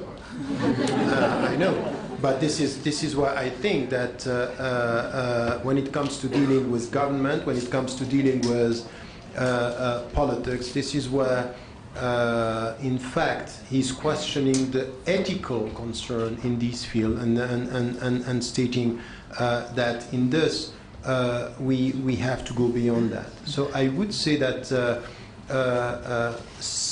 saying afterward that people, or even Muslims or Christians or whoever, are not dealing in an ethical way when it comes to dealing with power, that's another question. The question is, shall we go or shall we question the way we deal with power in ethical terms? And I think that this is where we are, and that this is what we have to do. And this is where, when it comes to ethics, I would say that I'm not sure that we can come with something which is completely radical or an alternative way. But what I think it's essential, and this is why I'm connecting your question to the question about freedom, is the way we have, I think, in ethical terms, to question the way we live, the way we are dealing with the political, social, economic system, or systems altogether, is by questioning the goals and the ends. So I don't like this, moral question that we put like this: is it right or wrong? And even in the Islamic legal tradition, al-halal wal-haram, what is ethical, and makarim al-akhlaq, which is the best manner. I think that all these questions should be put in the light of the goals. Is what ends? What do we want? And I would say that the ethical question should come by questioning the ends, is what we have in every field. And when it comes to the government, when it comes to social justice, when it comes to everything. So, for example, it means that the starting point of everything in our discussion, which from an Islamic perspective is, let us start with the very beginning. By saying, for example, beyond the diversity of nations and nationalities and races and colors, وَلَقَدْ كَرَّمْنَا بَنِي آدَمَ, we give dignity to human beings. And then we try to define what is the dignity we are talking about. And this is what, meaning what? That we want at the end to protect the dignity of human beings, but we have to define this. And when we try to define this, I would say we have to be very cautious, because it's not enough to come with justice. This is why I'm saying the dignity of human being is based on two things in the Islamic tradition. When it starts to all the philosophies, but also the legal system, it's two things: is knowledge and freedom. And knowledge, and this is why I completely agree with this question about questioning the source of knowledge, what we are talking, and the framework from where we get this knowledge, because this is where it's very deep. But we also have to deal with freedom. Let me give you an example. One of the most tricky things for me when I'm dealing with the West and domination when it comes to knowledge is not because it's alien to the way I deal with it, is in fact something which is very deep, is that when a dominant culture is taking something which is natural in our humanity and making it the driving force of everything in the way we deal with knowledge, meaning what? The ego. Something which is, in fact, the Western culture today, when it comes to culture and to arts and even to knowledge, is this reference to the subject and this reference to things that are with us completely natural, and pushing the natural very far, that you acknowledge that it's you, but in fact it's one dimension of you that is coming the driving force of the culture. And that we have this in the Quran. There is something in us which is attracted by this. The Western dominant culture is taking something in us and pushing that is completely natural. But when the natural is taking over, it questions your dignity and humanity. So this is why I'm saying, in fact, by the people saying, you know what, we are celebrating freedom in the West, I would say, stop it. Here, I want to know which type of freedom. It could be that the freedom you are celebrating is completely unfair as to the dignity of human being. I want to come to the source. So, to be just by giving me my freedom, I want to question the quality of freedom you are talking about. And this is where I'm questioning the very definition of I, of the ego. And this is in spiritual terms. So for me, the true liberation is not to speak about I want to say what I want to say. I want justice. The I who wants justice can be unfair with the very dignity of human being. You understand? In spiritual terms, this is deep, which is why I'm saying that this is from the very beginning the fact that the angels in the Islamic tradition bow and prostrate before human being. It's because they are celebrating God on a permanent basis, but human beings should do this through their freedom. And it means that this freedom is the starting point of everything in the way I want to deal with justice. Why? Because you don't come to this. I have seen people who are advocating justice, and at the end they make their ego victim of justice. And this is why in the Quran, get it right. إِنَّ اللَّهَ يَأْمُرُ بِالْعَدْلِ وَالْإِحْسَانِ. Justice and something which is beyond justice. How you get this? is by nurturing something in you, which is the spiritual dimension in the whole process, which is the very essence of human dignity. So when it comes to ethics, I don't want a structural ethical framework. I want a very deep question about the concept of human being and what do we mean by freedom. And this is why I understand that from the very beginning, we had in the Islamic tradition something which is based on Allahumma zalamna anfusana. Oh God, we have been unjust with our own self. While we have been following our freedom, but which type of freedom? Our desire. The periphery of our freedom. I want to come to this. I want to come to the center. So when I'm saying, justice here, I would say, you know what? I have been so many people struggling against an unjust system that at the end, the system that they are advocating, I don't see the difference as to the relationship to the ego. I don't see many difference with the relationship with justice. So this is why I'm saying it's deeper than only struggling for justice. And in the Islamic tradition, Imam al-Nawawi, when he was talking about al-ukhuwa al-insaniyya, and when he was talking about loving for your brother what you love for yourself, he was even also talking about something which is that you have to get in a very deep way in spiritual terms, is that you have levels in the way you believe in God. There is one level is that you do things to get something, and there is something which is you do things because out of detachment, you do it for His love.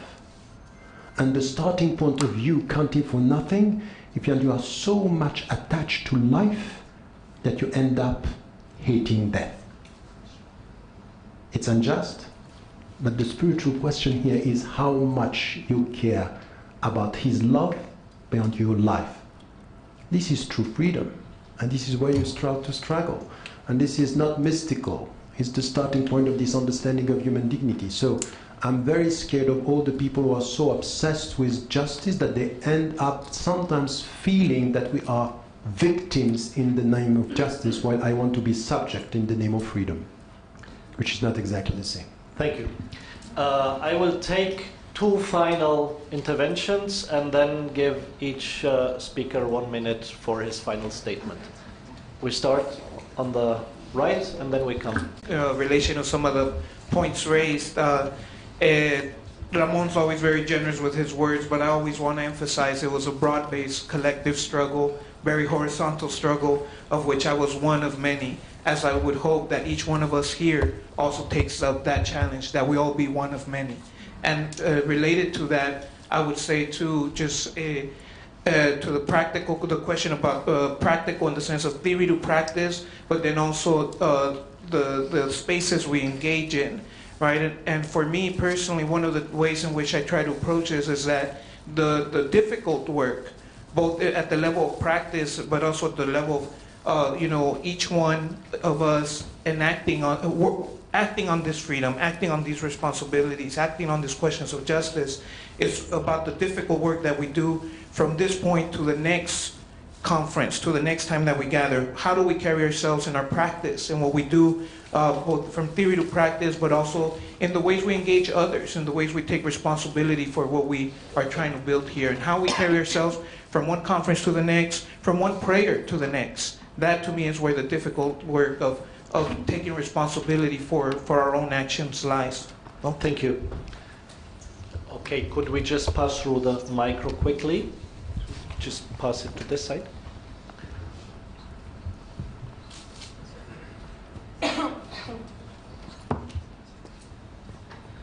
Okay, so you're the last, please.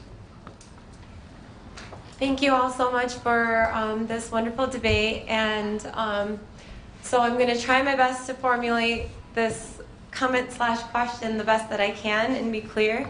Professor Ramadan, thank you so much for bringing up the concept of the ego and how it plays a central part in, it seems like, at least, and if I'm wrong, please correct me, in your philosophy or perhaps theology of that relates to the concept of freedom and justice.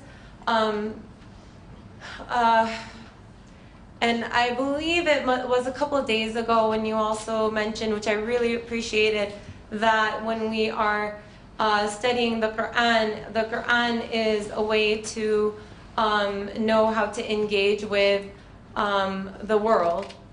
So we need to have also an understanding of other sciences, such as, sociology, physics, biology, and et cetera, And coming from a social work background, I look at and considering sociology and the social constructs of gender, race, class, and the intersections between them. And also then we can add things like national identity because of how that plays out in our global society. I have a U.S. passport, so that affords me a lot of privileges when I travel. So let me see. I'm so sorry for taking a while. So, I look at these social constructs and I consider them to be really harmful, and I look at them as public health concerns because the way we end up, and this actually relates to some of the things that Ramon brought up about how we construct knowledge, and it is my understanding that because, or the way that we construct these ideas, we end up with narratives that tell us about who certain people are and who we are. So that brings up the concept of what it means to be human as well. So we stratify society based on who falls with the most privilege and who falls with the least privilege based on these categories that I mentioned and much more. And then to bring in the concept of the ego, I think that what often happens is because of how, if we look at the realities of how things end up playing out and who ends up suffering and how, based on these, social categories and the hierarchies and the way that it's all stratified, we often suffer from things like individual trauma, but also community trauma. And in order to either we merge with that pain and trauma and respond and react as such, or we often tend to develop this external layer, which is our defenses. So, and we operate from the place of the defenses, and that ends up often being our ego. So, if we give in to those kinds of pressures so for example, if I'm nervous right now because I want you all to think I'm brilliant, then I'm submitting to my ego, and with the concept of Tawheed, we submit to nothing, including no systems of power and domination, including not our ego, because I would think that that's also a response to these oppressive systems. We submit only to God. So now, to try to bring it all together. Ian. Sorry? Sum up. Okay, I'm trying my best. This is your last chance. Thank you so much. So, where am I going with this?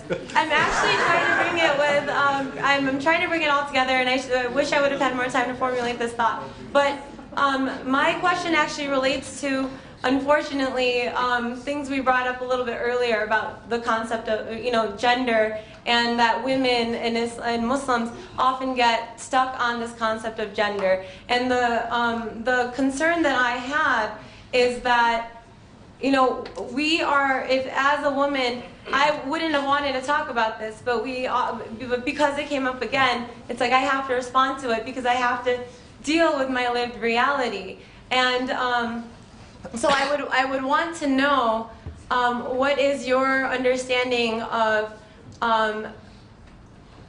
Actually, I don't know what I'm saying, so I apologize for that. Help me out. Yeah. Real quick, I mean, given that standard that you laid out and that Professor Ramadan laid out, how do we hold all of ourselves accountable to that standard of rejecting our ego and holding ourselves up to these standards of Islamic and humanist ethics? That's okay, thank you.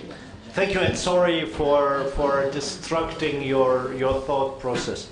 The problem is that we have some other limitations, especially time limitations. So I need to go into the last round. Give each and every speaker 1 minute to sum up and to come with a final statement. I start this time with Roman, please. Yeah, thank you very much. I just want to say very quickly that the challenges, among many challenges, but if there are challenges we can identify in the world today, is coloniality of knowledge, coloniality of power, and coloniality of being. That requires a struggle that goes in different directions. It goes in the direction against power structures, knowledge structure, but also, and here comes something I want to say to Tariq, also inner structures. So decoloniality cannot happen just by fighting outer structures. It has to happen by fighting inner structure, which is the question of the nest, the question of the ego. It has been named in different ways in many traditions, okay, around the world. In Islam, we know it's nafs. So there's no colonization without spiritual decolonization.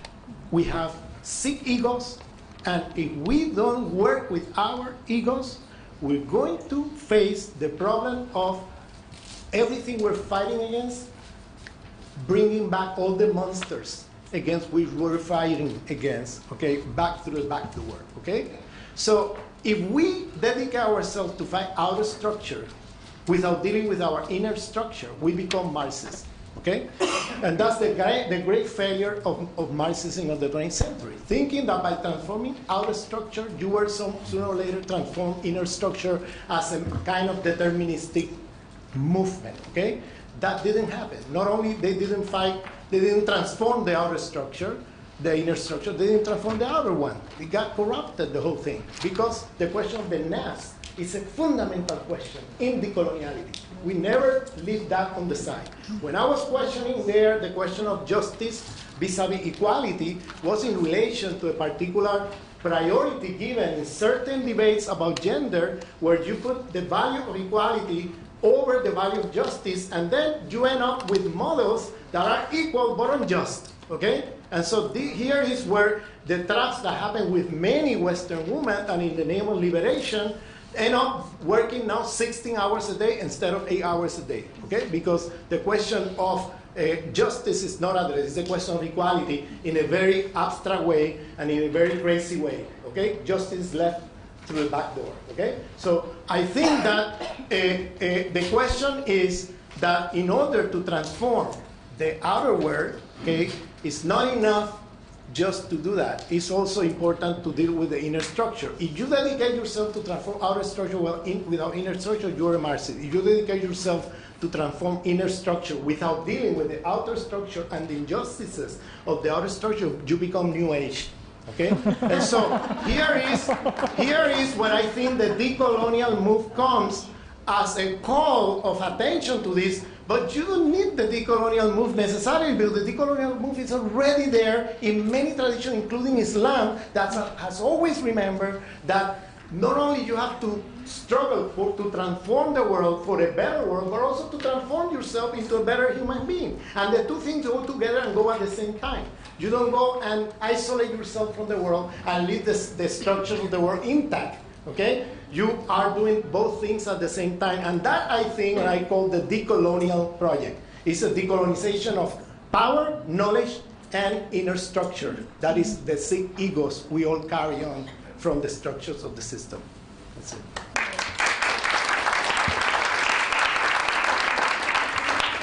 Thank you very much. Now to Dr. Salman, due to the fact that he has really physically suffered for 1.5 hours just because of my joke on his glasses, I give him 2 minutes extra. Neither Marxist, neither New Age. I think that's quite a good way of starting, but it's not that easy. And I want to illustrate some of the things I've been saying by a very small example.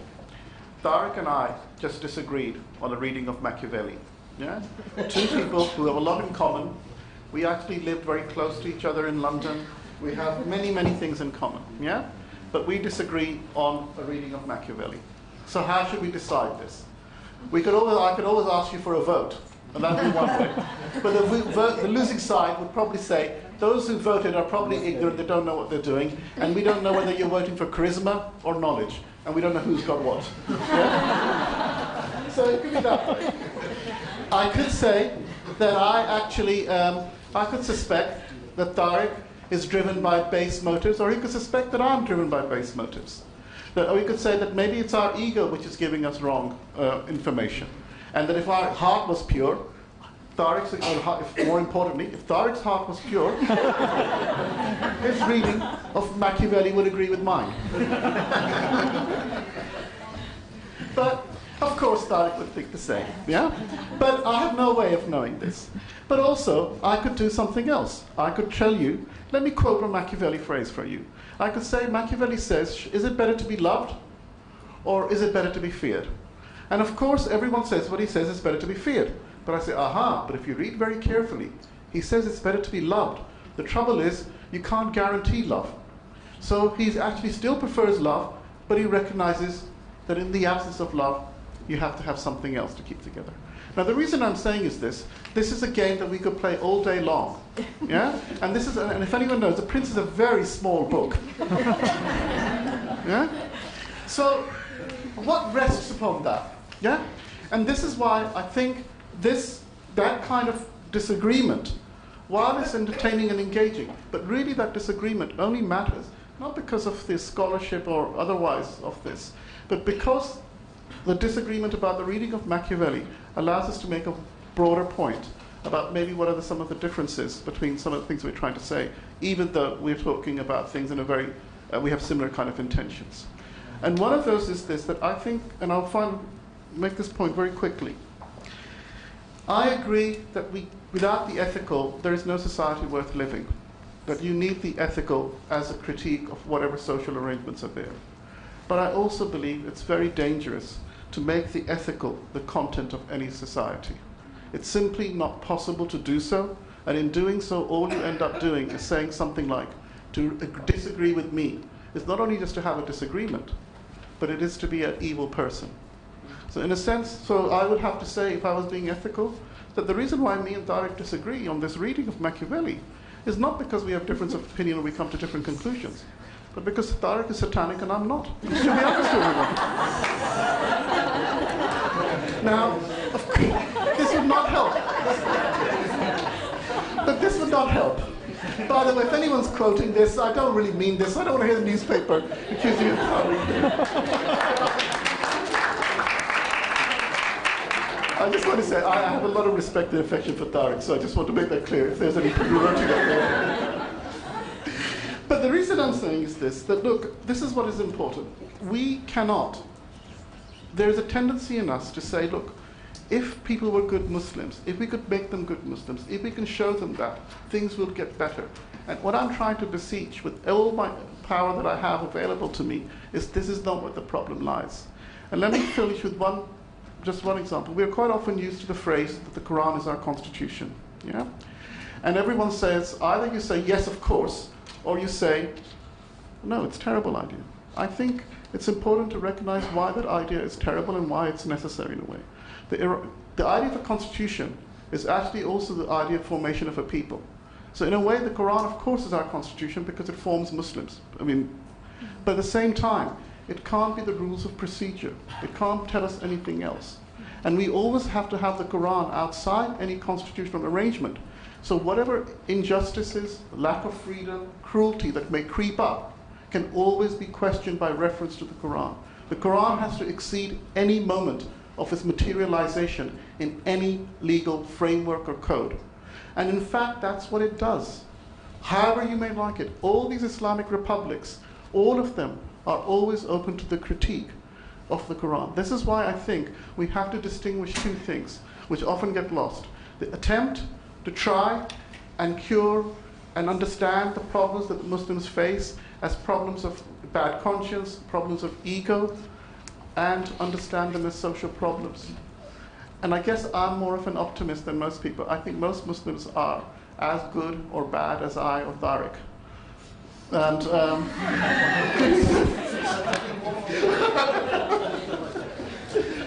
but we are often forced, and compelled by circumstances to act in ways which are not productive. And that is something we need to recognize. If you are a policeman who's taking bribes, it's not just because you're an unethical person. You may not actually have enough money to pay for your family. These are real problems, and I don't think we can translate real problems into sort of questions of morality or biography. I think we need to have a mechanism for understanding structural problems that conflict us. Thank you.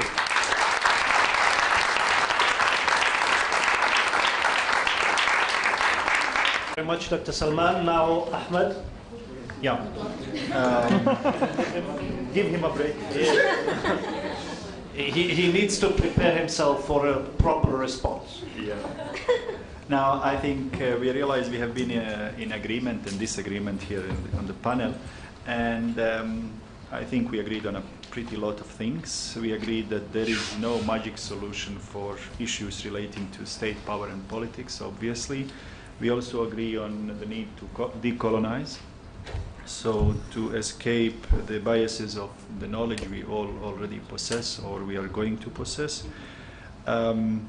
But where I come from, and some of these issues are obviously very sophisticated and require a lot of attention and concentration, but from where I come from,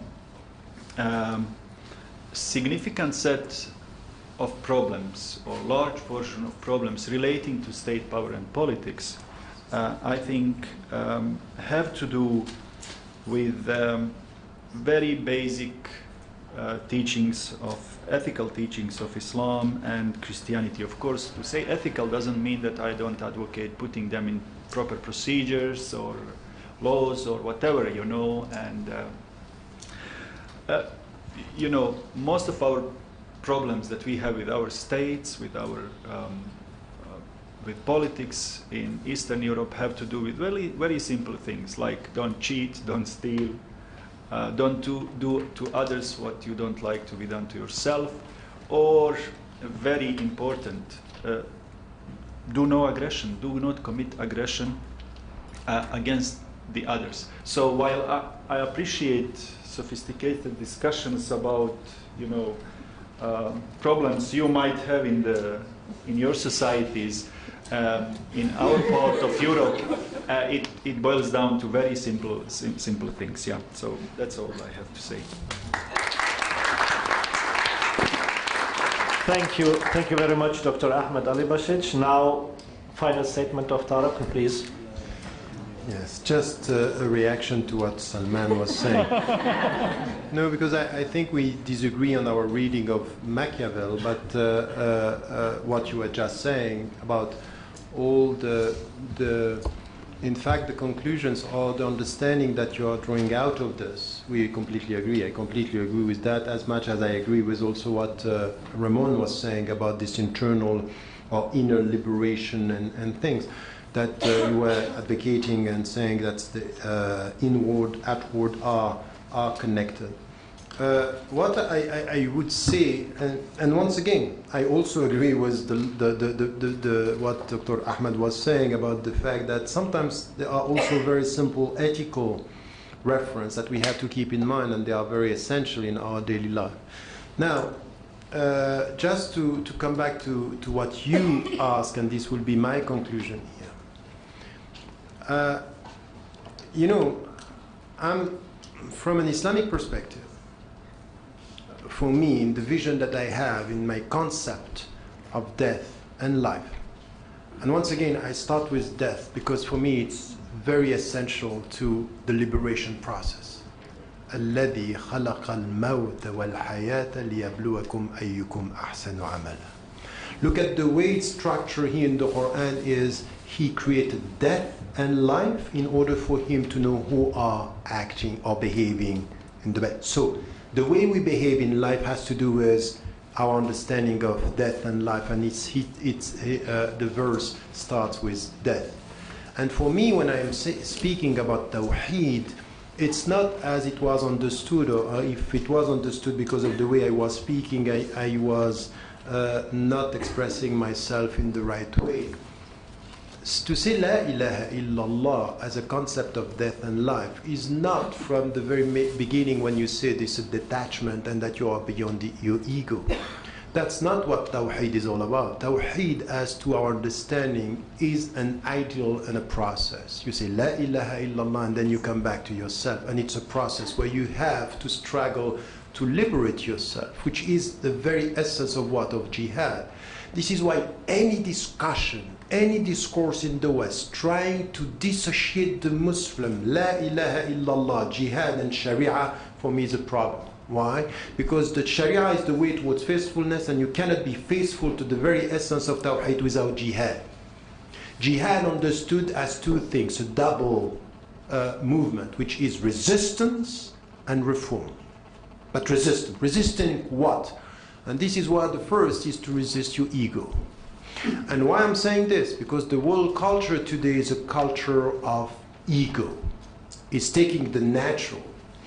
And then my point here is anything which has to do even with the gender discussion start with this. It's exactly the same. And this is what I'm saying to the, when I was writing about this, that 99% of the discourse on women in, for example, the Islamic tradition is mainly about roles. Women as wife, as daughter, as mother, not about women. And when it comes to this, this is the starting point of liberation. It's to come to this liberation from the ego, which is a process, which is a struggle, which is a life struggle. That's, for me, it's essential. But you know what? The secret in this, which we'll find that, I'm serious, we have Ramadan coming. كُتِبَ عَلَيْكُمُ الصِّيَامُ كَمَا كُتِبَ عَلَى الَّذِينَ مِنْ قَبْلِكُمْ. That there is something in fasting that is essential in the way you're going to deal with your ego. Meaning what? No freedom without discipline. No freedom without disciplining yourself from within, which has to do with rules, which has to do with rituals, which has to do with things that you have to respect. You want to free yourself from yourself? Come to some rules. And you will see that all the spiritualities are saying this. So all this discourse about being free without discipline is problematic for me, because this is exactly the trap. This is colonization of the minds and the self, which is what is at the center of the Western culture today. Not only the Western culture, the world culture. Even now colonizing the Muslims in the way they fast. Even now colonizing the Muslims in the way they pray. Even now colonizing the Muslims in the way they are showing solidarity. By this obsession with rules, which is in fact confirming the ego, not liberating from the ego. So I would say that this is where my struggle is deeper than that, and this is why I'm saying that Tawheed and saying La ilaha illallah is a concept of death, meaning come back to your ego and start to struggle. And this inner jihad is essential to anything which has to do with jihad outside. Outward jihad, which is resisting and reforming the world for the better. And on this I agree with what Raman was saying. But I would say that in the Islamic tradition, it's paradoxical. You cannot experience the deep freedom of the self if you don't get a deep understanding of the rules. Not the rules per se, but the rules in the light of the ends. What do you want to achieve? And at the end, the final question from a spiritual viewpoint is, how much do you value your life? How much do you value your life? The life per se, or the life as something which is, that there is something which is beyond life, which means that life, it's important, but beyond life, there is something else. So this struggle is something which is very much about the way we look at life beyond life, and light upon light, and self upon self. That this is all the struggle that I think it's important. And I might surprise you, I would like the gender discussion to start with this, not at the periphery. Not at the periphery. And this is why I'm saying sometimes our discussion on justice or even on equality are discussion at the periphery, not at the center of the liberation spiritual process.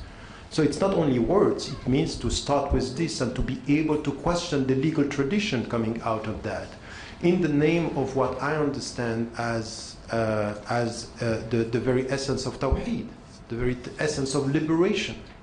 So in many of the struggles that I have been involved with so many people. at the grassroots level and liberation theology. I saw some in liberation theology that were very deep in the way they were dealing with the ego, and some very deep in the way they were dealing with social justice, but trapped within the ego. So I'm scared of that. That's when sometimes the struggle is acting against the very end, the very purpose of the struggle. This is the way I would put it in spiritual terms. Thank you.